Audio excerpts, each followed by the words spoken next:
정직하고 책임 있는 연구를 위하여. 이 영상은 올바른 연구 문화 정착을 목적으로 제작되었습니다.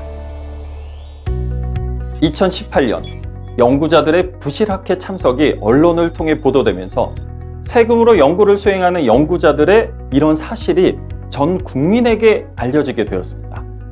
또한 얼마 지나지 않아 연구자들이 자신의 자녀들을 저자의 자격이 없음에도 불구하고 논문의 공저자로 이름을 올려준 것이 밝혀지면서 국민들에게 큰 충격을 주었는데요. 거기에 친분 있는 업체를 활용하여 연구비를 되돌려받아 개인적인 용도로 사용하는 연구비 횡령 사건 또한 아직까지 근절되지 않고 계속적으로 발생하고 있습니다.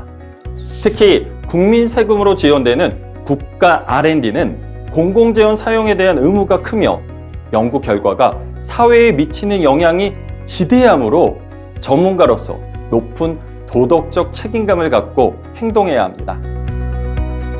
따라서 본 영상에서는요, 정직하고 책임 있는 연구를 위해 국가연구개발혁신법에서 정의하고 있는 연구 부정행위가 도대체 무엇인지 살펴보고 연구 현장에서 쉽게 발생할 수 있는 위조, 변조, 표절, 또한 부당한 저자 표시, 그리고 연구개발비 부정사용에 대해 중점적으로 알아보겠습니다.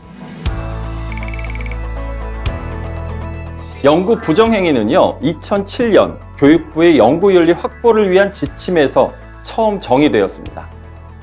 현재는 국가연구개발혁신법에서 기존의 연구 성과의 위조, 변조, 표절, 부당한 저자 표시, 연구비 사용 용도와 사용 기준을 위반하는 행위뿐만 아니라 보안 대책을 위반하는 행위, 부정행위 제보자에 대한 검증 조치 및 조사의 공정성, 객관성을 해치는 행위 등 총 9개를 연구 부정행위로 정의하였습니다.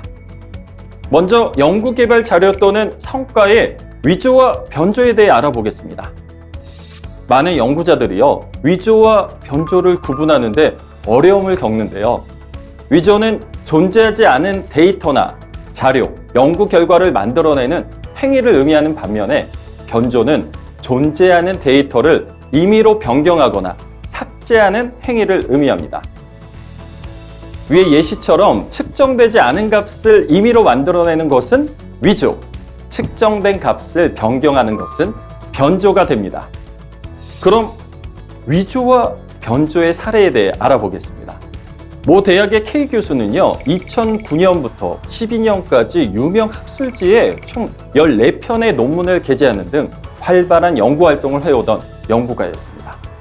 그러다가 K 교수 논문의 사진에 문제점이 발견되었다는 이유로 논문이 철회되었고 해외 논문 철회 사이트인 리트렉션 와치에 그에 대한 이야기가 게시되었는데요. 소속 대학은 결국 K 교수의 논문 14편에 대해 조사를 시작하였고 조사 결과 K 교수가 논문의 편집 과정에서 논문에 쓰인 사진과 데이터를 조작했다는 사실이 밝혀져서 K 교수가 게재한 논문은 모두 철회되었습니다. 표절은 타인의 아이디어, 문장, 데이터, 연구 결과물 등을 적절한 출처 표시 없이 활용하면서 마치 자신이 연구를 수행한 것처럼 독자를 속이는 행위를 의미합니다. 특히 주의해야 할 표절 형태 중 하나는 자기 표절인데요.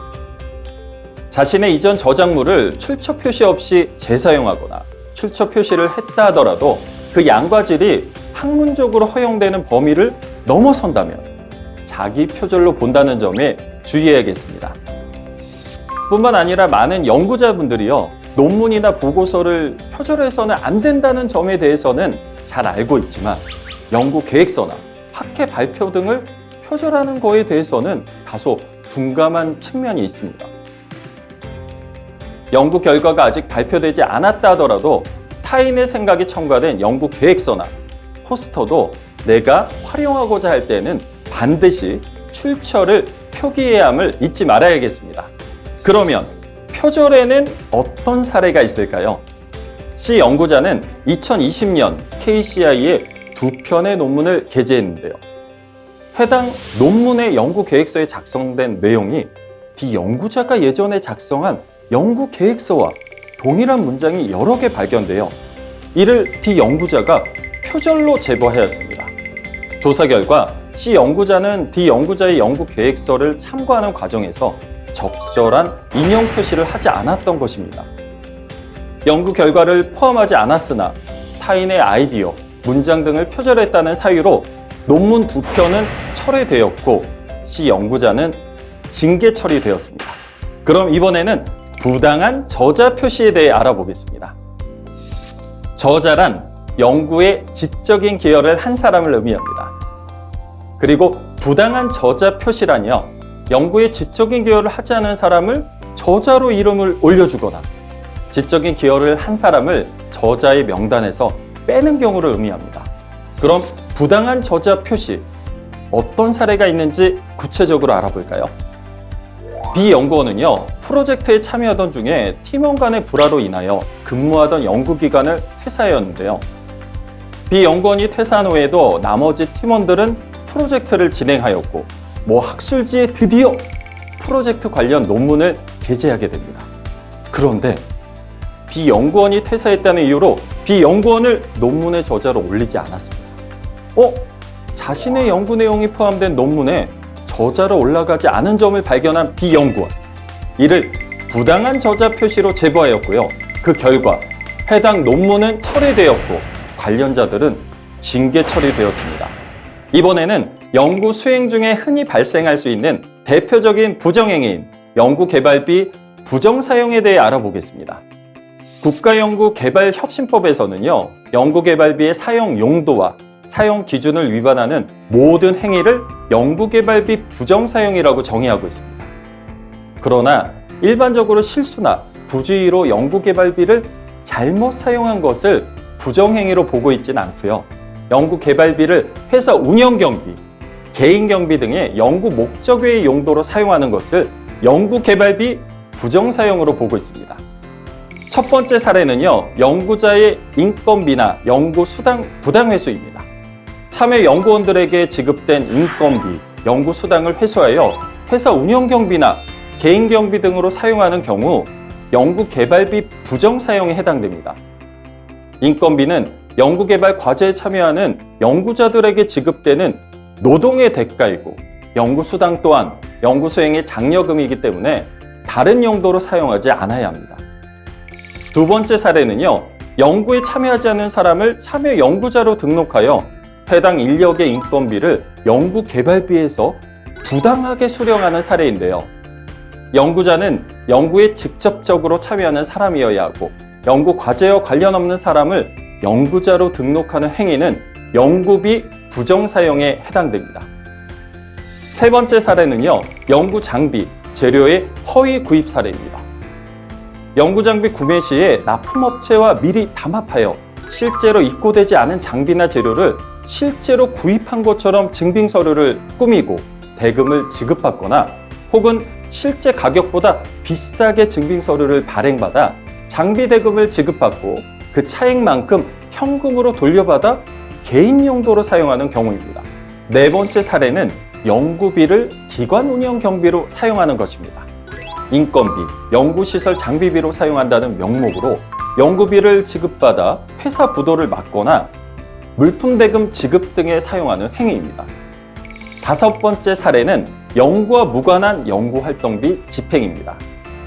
주로 연구와 관련 없는 목적으로 자문비를 지급하거나 국내외 출장을 가는 행위가 이에 해당합니다.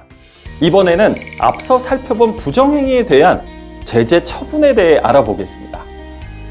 위조, 변조, 표절, 부당한 저자 표시 또는 연구개발비 부정사용 등 부정행위가 발생하는 경우 보시는 표와 같이 혁신법에 따라 연구개발기관, 연구책임자, 연구자 등에 대해 국가연구개발활동에 대한 참여를 제한당하며 제재 부과금 납부 처분을 받을 수 있습니다. 다만 위반 행위의 정도, 동기와 그 결과를 고려하여 가중되거나 감경할 수 있습니다. 지금까지 연구 부정행위 중에 위조, 변조, 표절, 부당한 저자 표시, 연구비 부정사용의 사례와 발생 시 제재 처분에 대해 알아보았는데요. 연구 부정행위 예방을 위해서는요, 연구 수행 기관 스스로 부정행위 방지를 위하여 연구 진실성 확보를 위한 거버넌스 체계를 구축해야 합니다. 또한 이해 충돌을 예방하고 관리하기 위한 규정, 인간 대상 및 동물 실험에 관한 윤리, 연구자 권익 보호를 위한 노력 등에 대해서도 규정을 만들어 잘 지켜나가야 합니다. 이 외에도 연구기관은 연구자가 올바른 연구 활동을 할 수 있도록 꾸준한 연구 윤리 교육과 같은 지원을 아끼지 않아야겠습니다.